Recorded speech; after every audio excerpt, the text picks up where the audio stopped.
Excellent. Well, thanks so much to the Peak family for having me here today. It's great to have an event that's a bit closer to home. I just live up the hill in Armidale.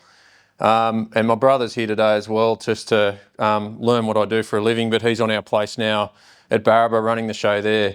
But look, where we sit today, I don't have to tell anyone that it's pretty damn dry. And the New England and Northwest is the driest part of the country right now.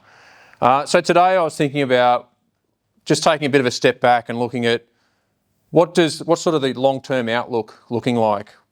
What are the demand drivers for Australian red meat and in particular in beef?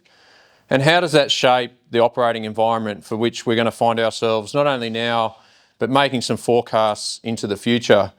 And I've got some good news, I've got some bad news, but then a little bit more good news. So we'll see if we can balance it out. But I'm also comfortable that if there's something that's a burning question while I'm talking, don't hesitate to throw your hand up, because it's quite often good to talk about something relevant. I think we've got time for Q&A. There's also a panel session later in the day. So anything that you think of through the course of the day, please don't hesitate to raise it. So here we go. No? Excellent. All right. Well, firstly, I'm not sure how many of you are across the way that we're structured as an industry. So you see that below the line there, you've got a range of service companies. So our role as a service company focuses specifically on marketing and research and development. We're actually prohibited from participating in agri-political activity, and those groups above the line are the policy groups that are charged with representing the levy payers. So we report up into Cattle Australia, to the Australian Livestock Feedlot Association, Goat Industry Council of Australia, Sheep Producers of Australia. They're the production peak bodies. Then we've got Australian Live Export Council, and their service company is LiveCorp. And Australian Meat Industry Council is the processing sector. And you've got the Australian Meat Processing Corporation, who's the equivalent of MLA. But we run a lot of joint programs across live export and processing, and make sure we get suitable levels of investment from those sectors in those programs. I guess the main thing for us is that in marketing and R&D, we're really focused on addressing producer priorities. And I'll get into that when I talk about our strategy. So I thought I'd start by talking a little bit about the global outlook. We're an export-focused industry, but our domestic market is still our largest and most valuable market for Australian beef. But when we look externally, our big export markets are the US, China, Japan, and Korea. They're the big four. And the US has been absolutely insatiable for protein demand, red meat demand, and in particular demand for beef from Australia. 2024 was a record year of exports to the US, eclipsed by 2025, and where we sit today, we're ahead of 2025 in terms of volume going into the US, which is quite remarkable. They're one of the biggest beef producers themselves in the world, but they've got the lowest cattle herd since the 70s, and we're just not seeing signs that their herd is rebuilding. We're hearing stories of week-old beef cross dairy calves making $1,300 US. A 250 kilo Angus weaner, $2,500 US dollars. Cows, commercial cows in calf with a calf at foot making up to $7,500. I've heard a lot of sales about $6,500 US. So we're just not seeing those signs of a rebuild. Can you imagine if you had to destock during a drought and you run 100 cows, how are you going to service restocking at those sort of numbers? So we're seeing hearing a lot of stories about if you haven't got the next generation coming home and your livestock business isn't really a big part of what you're doing on your farm, they're not restocking. The number of heifers on feed continues to be above long-term averages, which means there's a lot of females going into their grain-fed production system.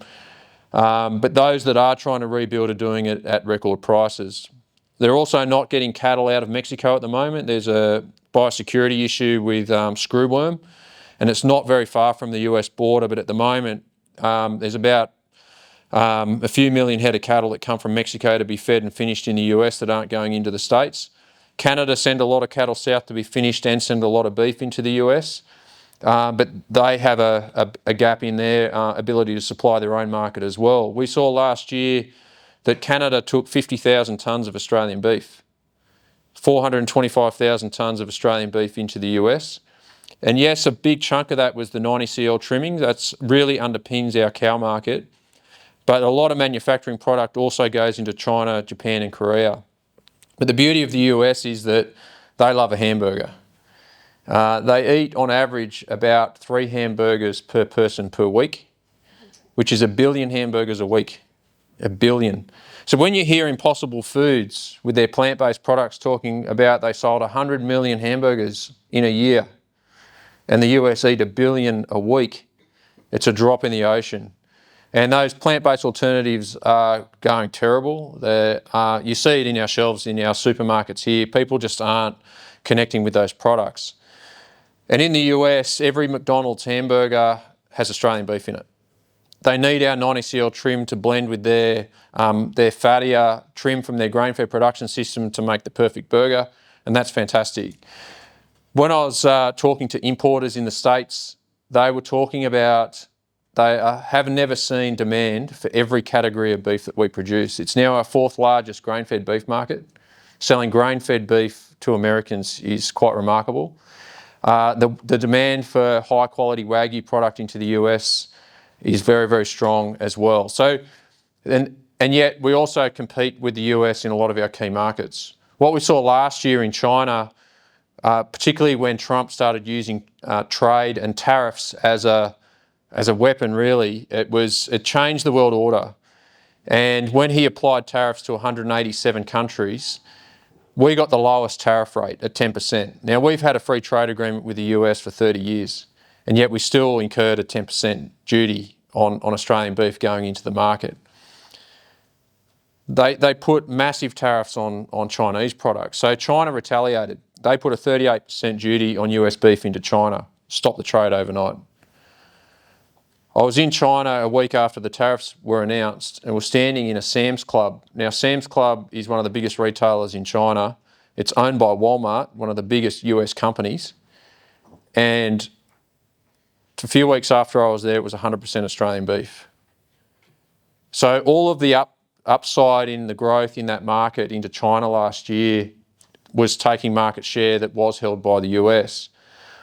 But I also then spent New Year's Eve reviewing media releases about how we're going to respond to the announcement that China were putting a 55% out of quota duty on Australian beef.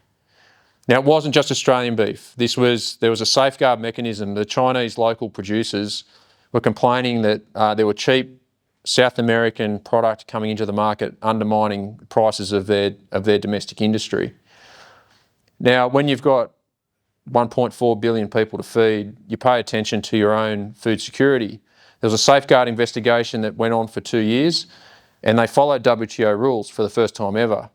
And then the result, the decision made on tariffs were applied to everyone. So 55% will stop the trade when we fill our quota. We've got 200,000 tonnes of quota into China. Last year we sent 300,000 tonnes. It was 12.8% out of quota duty. This year, 55%. So that 100,000 tonnes that would have gone to China needs to find a home. But all of that product was taking market share off the US from the previous year. Knowing this on New Year's Eve and announced on New Year's Day, it's given us a decent runway. We'll fill our quota into China probably in June, and then the trade will stop. So China are buying everything they possibly can right now. We'll also fill our quota into Korea earlier than ever. So Korea, our 4th largest export market, it'll go from 5% duties to 24%. They still might buy some product at that, but you can just imagine Japan sitting there going, oh, hang on, there's an issue in China and you're going to fill your quota into Korea. We'll help you out in the back half of the year, but they might be trying to find some value. But they're going up against the demand out of the US into Canada. And up until recently, the Middle East was going really well as well. But when I talk to our staff in the market, they keep calling it a spot fire. I'm going, it feels a little bit more than that because we're seeing some huge implications for inputs into our industry as a result of this conflict. but product's still getting into the market. The issue is that in the UAE, which is one of our biggest markets, and a lot of product goes into the UAE and then gets distributed across the Middle East, is that food service has died. Of course, there's no tourism going into the UAE at the moment, but there is product still getting into the region. It's going into Oman, Qatar, Saudi, Jordan, and Saudi are really stepping in and buying a lot of product. It's looking really promising. We had 35 exporters on our stand at Gulf Food in end of January. So the exporters are seeing it as a real growth market as well. But this conflict is going to have a material impact on that particular market. But then the UK is going well. So we've had a free trade agreement with the UK I keep hitting the wrong button on this thing, but I'll work it out. So the UK actually becomes really interesting for us because prior to Brexit, the UK market operated as part of the EU. We only had about 7,000 tonnes of grass-fed beef access into the EU, and that was when the Brits joined the EU in the 70s, and those quotas have never been reviewed. We got better access into Europe with a high-quality grain-fed beef quota, but then that access was diminished significantly because the EU did a deal with the US as part of a WTO dispute. But so when the UK deal came into force, we went from just under 4,000 tonnes of beef access to 35,000 tonnes on day one. No duties. After 10 years, 110,000 tonnes of beef access, and then no quota, no duties. 60 million people, value, quality. Their production continues to decline. When this deal was done, the Irish industry, who owns most of the processing capacity in the UK, really blew up. Today, they're buying product to fill their further processing facilities because their own production continues to decline. We're getting a lot more engagement with retail in the UK, really long-term positive signs coming into the UK. The UAE deal also is really important, not because of the duties that were reduced, but opening up better conditions for the other Gulf countries. And they operate as a block in terms of their customs union. So there's some big opportunities in the Middle East, but clearly some significant disruption at the moment. So we need to balance out the headwinds that we're facing with China, with Korea, and also the Middle East, with some real positivity in the UK, North America as a group. And I just got back from a visit to our key markets in Southeast Asia. I was there for a live export conference with the Import Association in Indonesia. We sent over 500,000 head of cattle into Indo last year, and our numbers into Indonesia are going to continue to grow. The Indonesians have capped the price out the other side of the feedlot, so we're trying to work out how to support them to navigate those challenges. But the exporters have got cattle lined up in the north. It's just too wet to get them out at the moment, but those cattle will start to run pretty soon. And so the signs for the live export job are really good. But on the meat trade, Southeast Asia as a region took 160,000 tonnes of beef last year and becomes our fifth largest market as a region. And they're growing at 10% a year. And that's just our beef exports into the region growing at 10% a year. Thailand grew 20% last year. Vietnam, for their whole of economy growth, are forecasting double-digit growth for the next 15 years. And Ho Chi Minh was just, it's wild if you've ever been there. But food and engagement with food, throughout the food culture is unbelievable. In Indonesia, there's 240 million people just on our doorstep. There's more millionaires in Indo than the population of Australia. So we hear a lot about poverty. There's 20 odd million people living on free rice rations every day. They're doing it tough. And then they've got this unbelievable wealth and then an emerging middle class. They've got a healthy meals program where they are looking to provide meals to 82 million people a day. It came off, they're looking at how do they improve, so they have stunting issues, malnutrition issues. We saw a report from this vegan activist group talking about how Indonesia and India have got the most sustainable diet from a global boundary perspective, but that's because they're starving. Like, that's not okay. And their issues are stunting, development growth. They have issues with malnutrition in pregnant females. I mean, it's a mess. So the government stepped in and they're doing a healthy meals program for school students, for pregnant females. And there's another category, but it's 82 million meals a day. And you go, how the hell are they going to do that? Because logistics in Indo are pretty wild as well. They're up to 55 million meals a day. They're making it happen. It's very much focused on dairy because it's easy for them because they're wanting to do regional food production as well. So these are the things that are developing, and what they're doing is they're buying a lot of dairy cattle out of Australia. They're mixing locally produced milk with milk powder, and milk is one of the solutions. Red meat is difficult because of the price point of the Healthy Meals program, but what it does is it's also taking some of the protein that would have gone into our mainstream retail and food service into the Healthy Meals program, creating other opportunities for us in the market. So it is going to continue to mature. Indo was a 70,000 tonne beef market in addition to the 500,000 head of cattle last year. So, all of that is some upside. It certainly shapes our operating environment, and this guy, man, it's a wild ride. So I've touched on a lot of the drivers around the US. The big thing for us will be when, and it will happen, there will be a US herd rebuild, but the world order has changed. So in the US now, we are back to 0% duty on Australian beef, but everyone else also went back to old levels. So Brazil, for example, now have much better access into the US than they did last year. And that's really good for them because their exposure into China was 400,000 tonnes above their quota that will now need to find a home. So keeping an eye on the US and looking at what Brazil are doing is really important because Brazil's got 225 million head of cattle.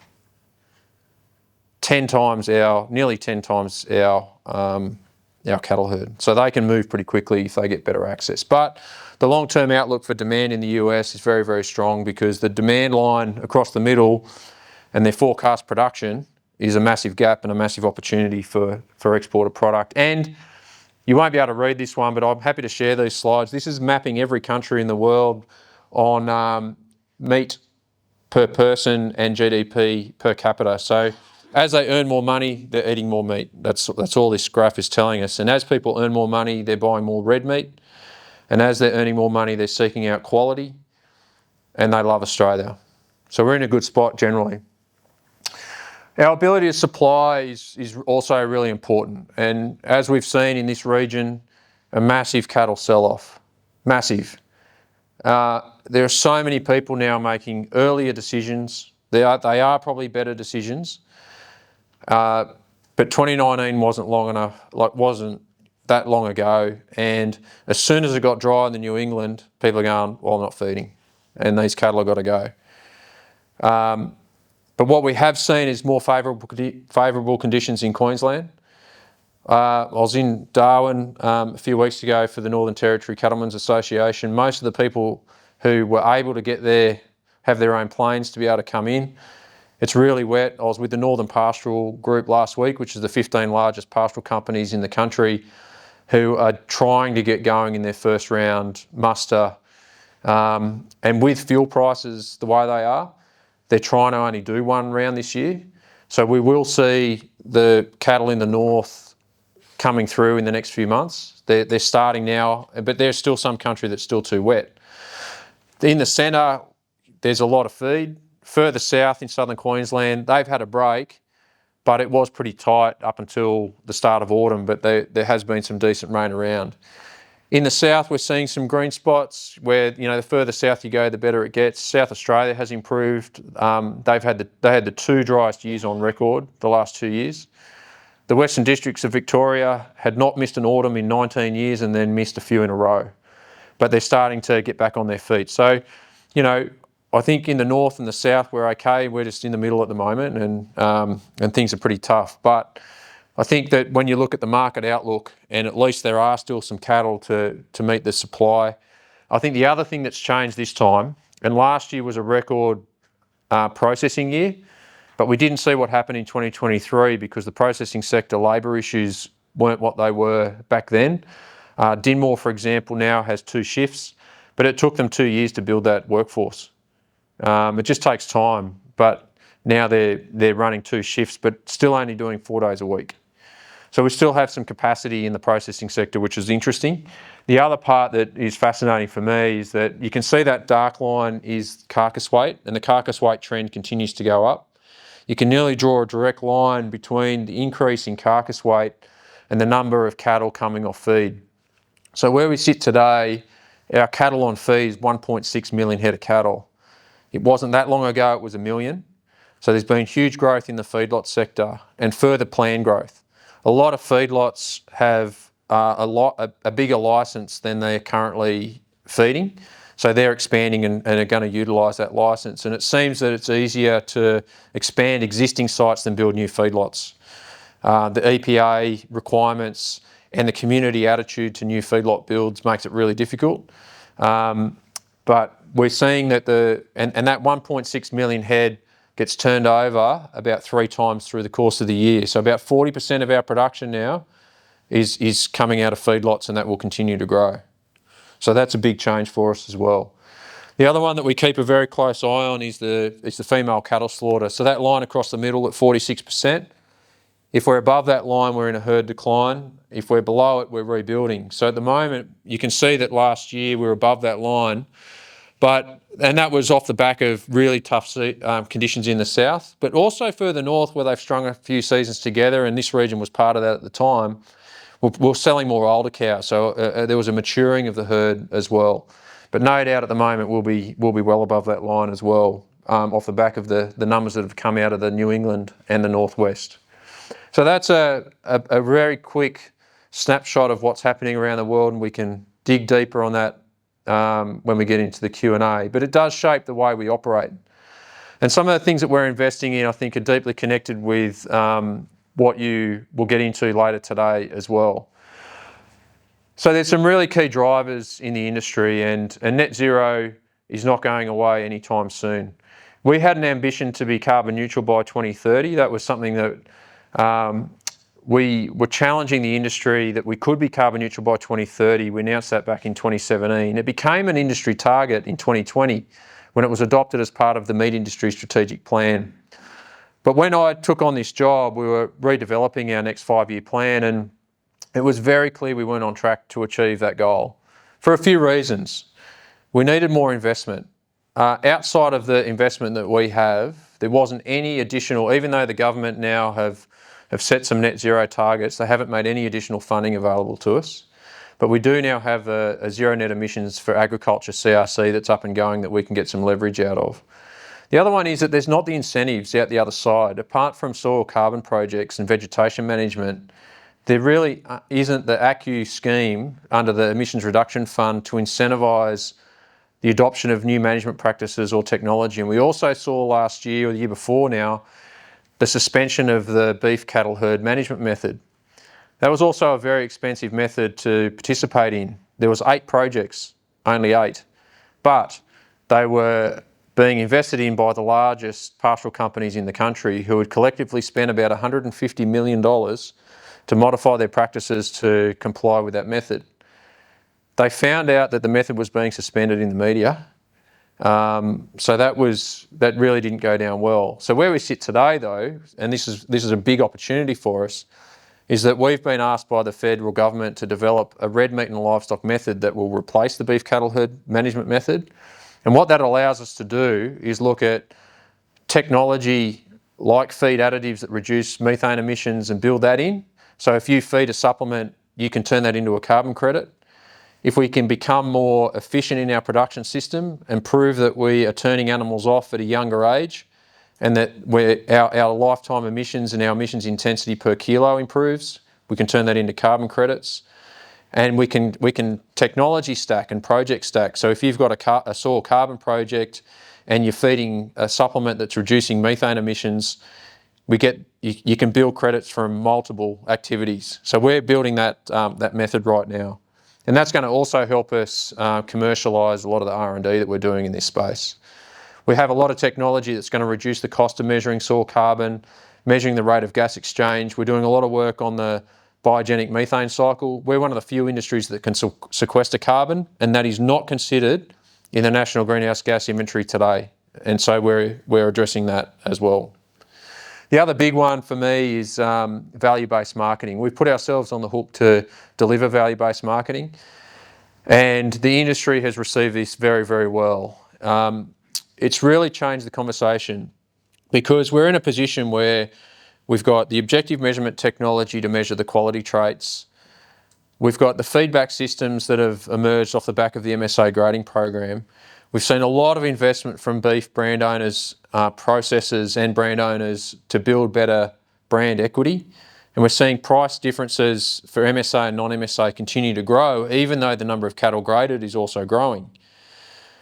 So last year, that price difference resulted in $400 million from an MSA to a non-MSA price difference from using producer grids. So that's directly being paid back to producers. So how can we go further? Well, the way we go further is we get more outcome focused and we use objective measures of quality and yield. We continue to improve brand marketing capability, but that needs to translate into better price signals. So getting paid on the outcome.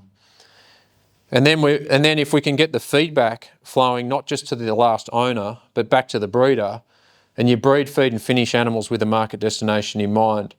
But our technology advancements will also allow us to feed forward livestock credentials so that they're valued more appropriately. So at the moment, when you're selling cattle, there's very little information that goes with them. Even though the investment in genetics and how you're managing those animals has changed dramatically, we're still getting paid on subjective assessments, and yet we've got all this objective data that is totally underutilised. So we've got these camera technologies that are now commercially accredited to be able to grade at chain speed. If the data systems can handle the size of the file, you could potentially have an image of every eye muscle area from every animal that you've sent into an abattoir down the track. But equally, it's helping us identify and get a lot more precise in the variation that exists in quality. This is just mapping quality and yield, and you can just see the spread. And there's a huge amount of data here. I think that's the entire MSA database in there. So it's 20 years worth of data. But you can see the variation that still exists in our beef industry. And if you think about a consumer picking up a steak on the shelf, they want the same eating experience every time, and this is the variation that we've got, so we need to continue to address it. Also, in terms of automation, we've still got a little way to go, but the small stock sector have got this nailed. They're now running automation that keeps up with any chain speed in the country.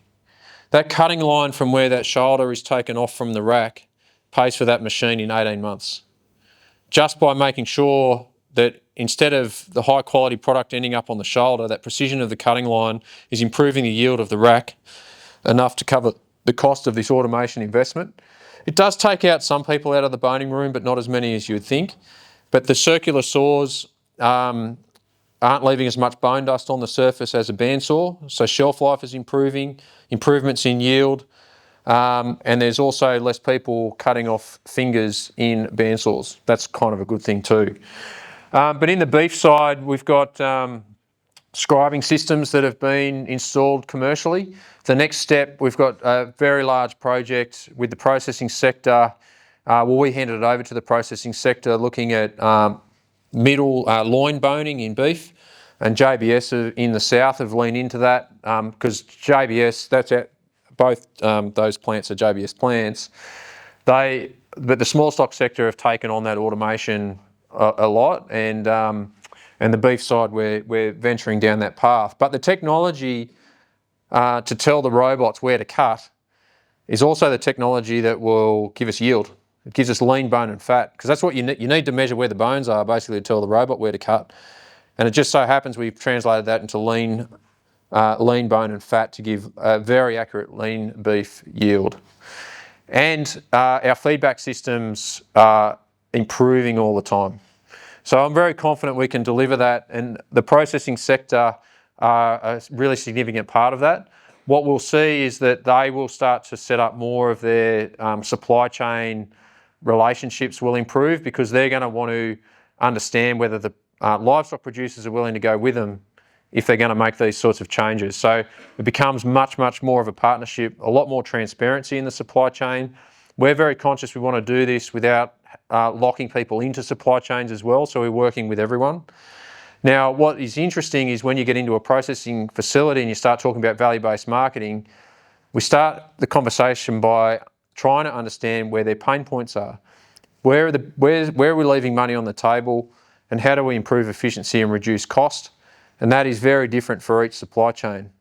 But they're all very willing to give the feedback back to producers. They're recognising that they're wanting to shore up supply. They want to get out of the commodity cycle, which is very, very healthy as part of that conversation as well. And we have the data capability improving. We've got a massive database redevelopment in NLIS that's happening right now. It's going to significantly improve our data capability that will unlock the ability to share that information along the supply chain. We've also got a lot of investments in how do we lift the value of non-primal parts of the carcass. A lot of work happening with hides to produce collagen, and that collagen is going into medical, food grade, beauty products, a whole range of uses. And we're looking at, upcycling lower value parts of the carcass. It's a really fascinating area where, there are liver products out there that turn a $10 a kilo liver into a $100 a kilo retail product. So it's a tenfold increase, and there's actually bigger uplift. The problem we've got is making sure that our product isn't just seen as cheap raw material. We have to translate into value. So there's a fair bit of work that we, and that creates some complexity when we get into commercialisation agreements with commercial companies who just want all of the profit.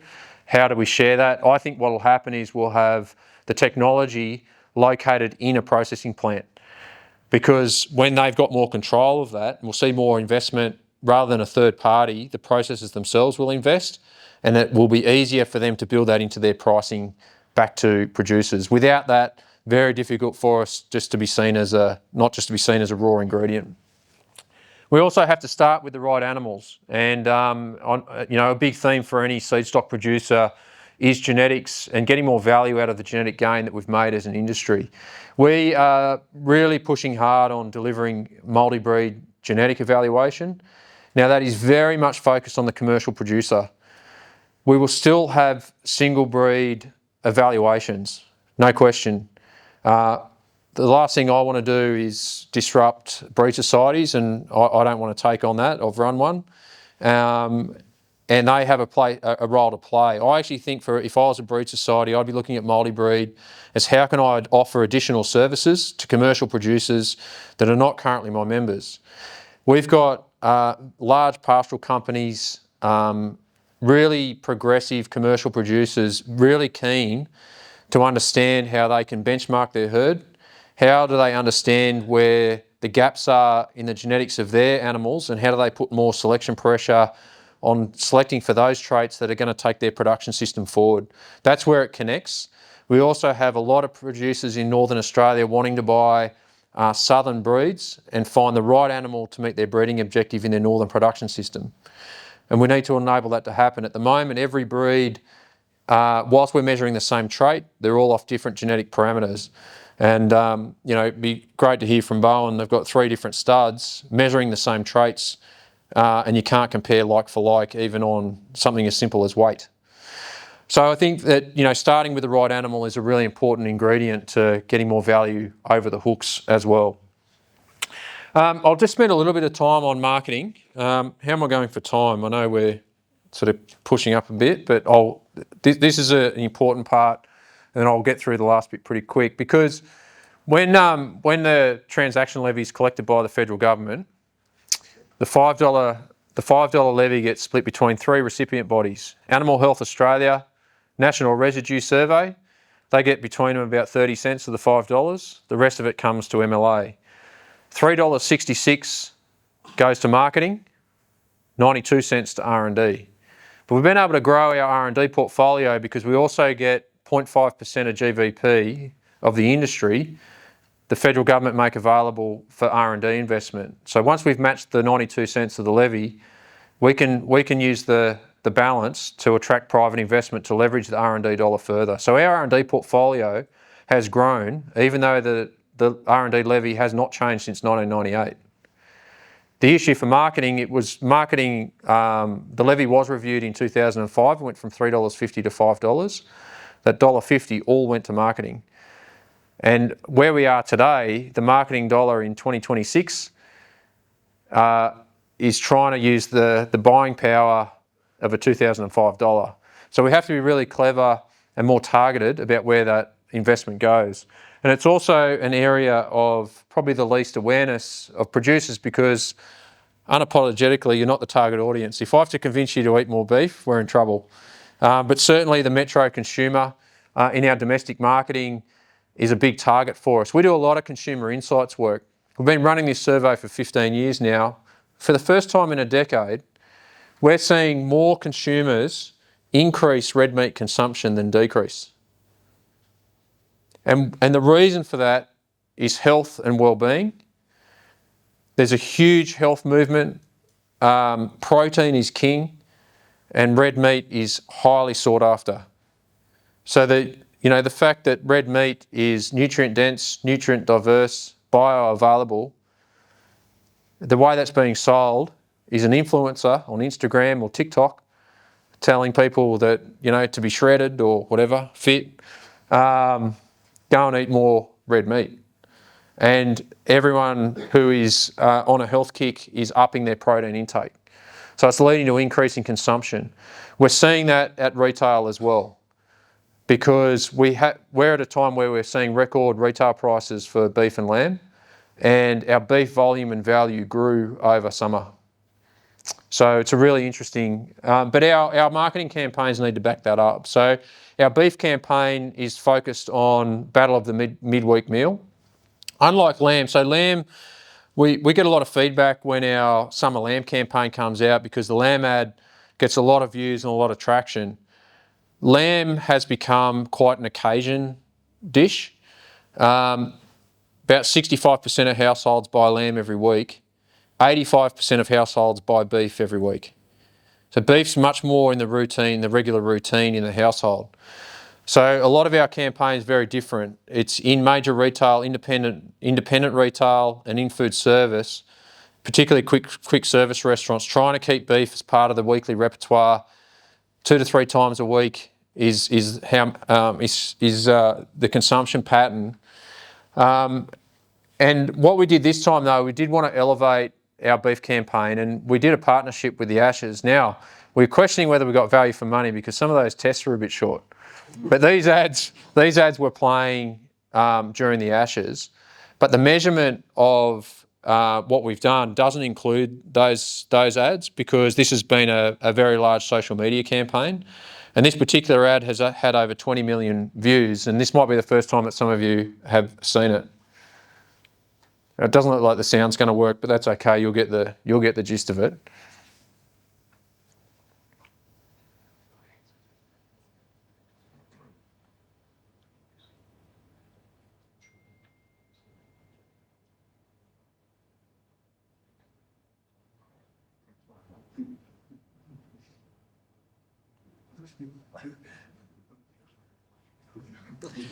There's another one. That there's a captain on a ship, and the ship's going down, and he decides to stay on the ship and enjoy his steak. There's plenty of room on the life raft, but he went down with the boat.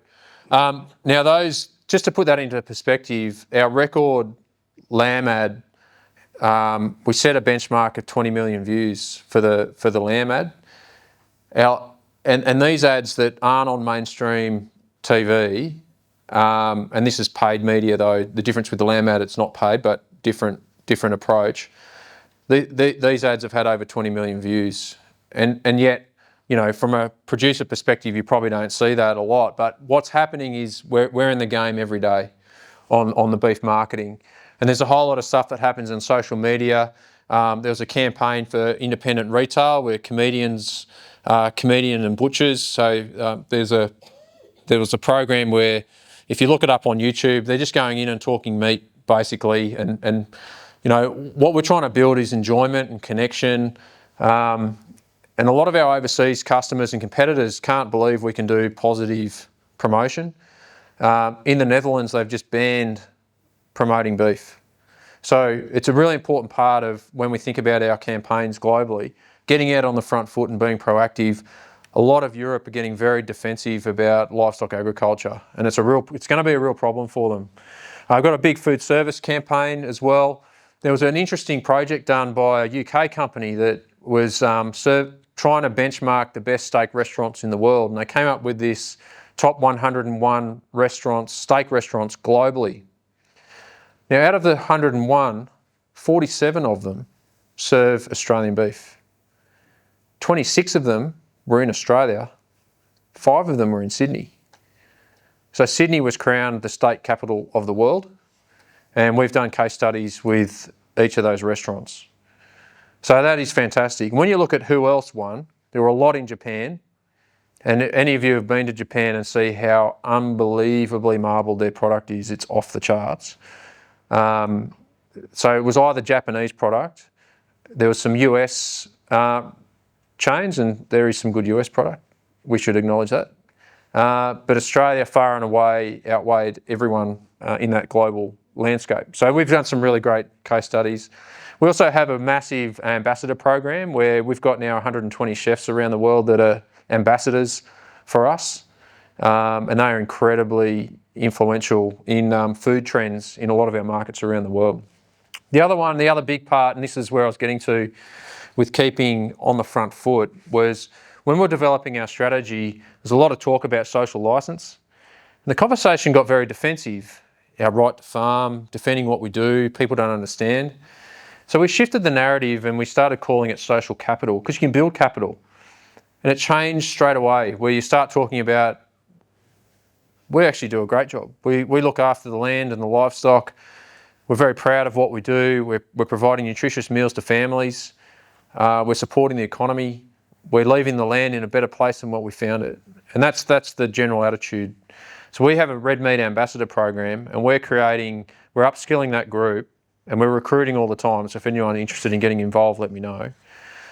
Where we're helping livestock producers tell their story. There's no more authentic voice than a livestock producer. Farmers rate as high as GPs as a trusted profession, and industry not so much. They're at the bottom. So when you have a livestock producer telling that authentic story, it is getting amazing cut through. So this is on the Australian Good Meat platform. An amazing following, and again, probably something that you're not aware of, but it's getting really great traction, and it's allowing us to be really proactive in the way we tell our story. We're also using social media. There's a whole lot of TikTok content that's being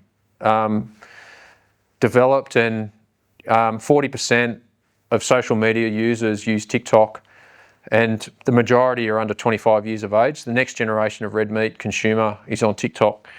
So we're actively engaging. We took the red meat ambassadors to the TikTok headquarters to do a social media masterclass.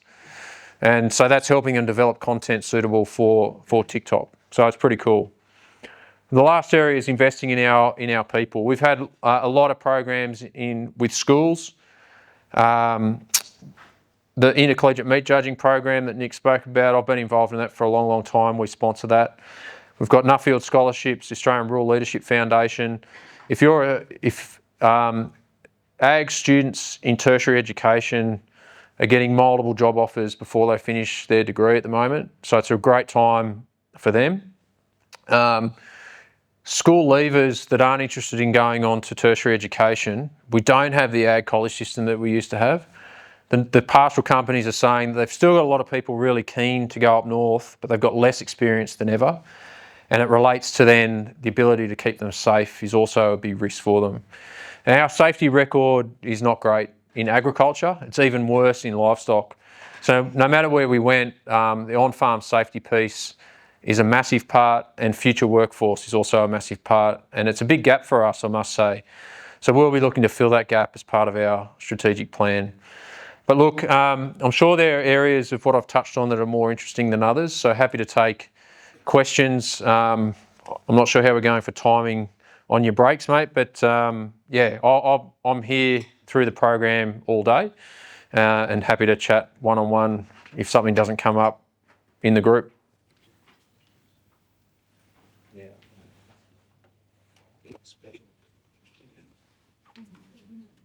What do you reckon, mate? Yeah, go for it. Yep, we've got a bit of time for Q&A. Yeah. You said that carcasses were getting bigger. Yep. Can the abattoirs cope with bigger carcasses? Are they going to have to? I mean, at casino, sort of 25 years ago, they had to build a new chiller because the carcasses were all too close to the floor. So Yep.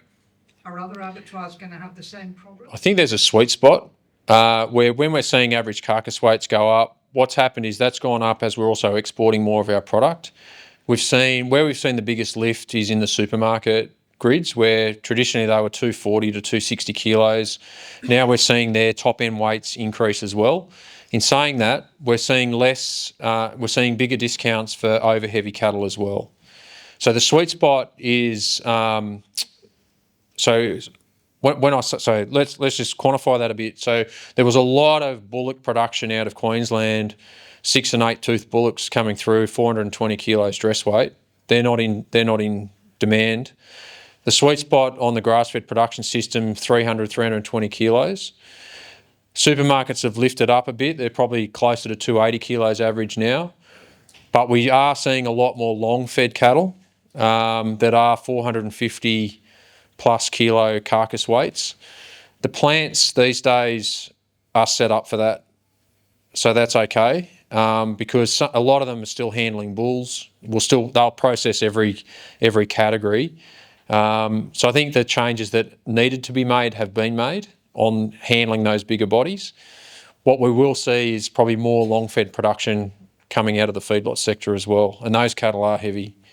So that will continue to see those weights go up. Where we see a dip is when we have good seasonal conditions and a lot more grass-fed production, and those cattle will be just bringing those weights off a little bit. So there's a sweet spot. I was talking to Processor about this recently. They reckon 340 to 360 kilo is the most efficient carcass to process.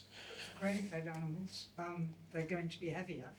So why is there a penalty for carcasses over 420, 450? Why is there a penalty? Yeah. If they can cope with them and they're not touching the floor, Yep. I don't see why they have to be penalised. Mostly because of consistency in the box. So if you've got a run of grain-fed cattle and you're processing, say 200 of them in a run, and they're all a consistent size, and you can put 3 cube rolls in a box, but they're massive, that seems to be okay.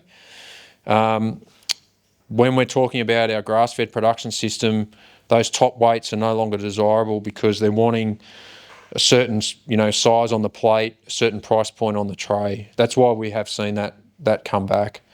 It's a different customer. You see very different specs for those really long-fed, high-quality animals that are commanding the really top price. That's very food service focused, whereas our grass-fed production system tends to be more retail focused. That's probably the biggest difference. Yep, Rob. Well, we do realise that MLA pushing all the social media on the young people to buy more beef is keeping them out of the housing market. No, on a more serious note, is there any more information about foot and mouth in China? Yeah.